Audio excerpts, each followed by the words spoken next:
Pyramid, যা আজ থেকে আরো ৪,৫০০ বছর আগে নির্মাণ করা হয়, যেখানে লক্ষাধিক মানুষ একসাথে কাজ করেছে। অনেকে মনে করেন পিরামিড এলিয়েনরা নির্মাণ করেছে, তবে তাদের ধারণা একদমই ভুল।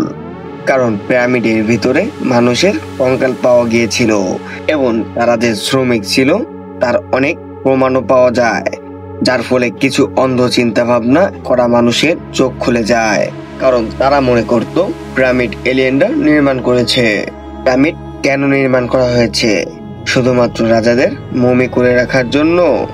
না, কথাটা একদমই ভুল।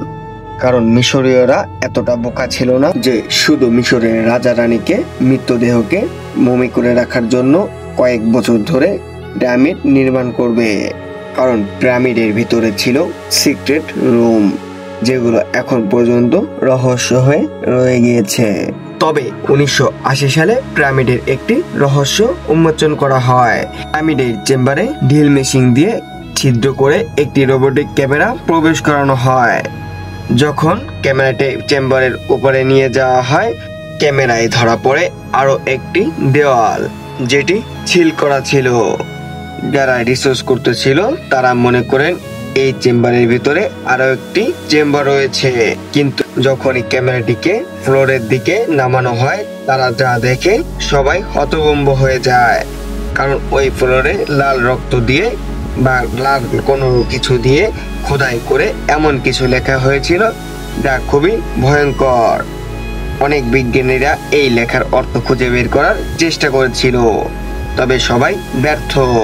কেউই খুঁজে বের করতে পারেনি এই লেখার অর্থ। তবে এই সময়ে আরো একটি রহস্য বেরিয়ে আসে, আর তা হলো কিং অ্যান্ড কুইন বাদে আরো একটি চেম্বার রয়েছে, যা এই রিসার্চের আগে সবার কাছে অজানা ছিল। তবে এখনো কিছু কিছু মানুষ মনে করে পিরামিড মানুষের নির্মাণ না, কারণ পিরামিডে ছিল এমন ধরনের পাথর যা মিশরে কখনোই ছিল না। এবং এই পাথরগুলা নাকি কিছুদিন আগেও ভাঙার অনেক চেষ্টা করা হয়েছিল, তবে শুধুমাত্র 2টি পাথরই ভেঙতে পেরেছিল।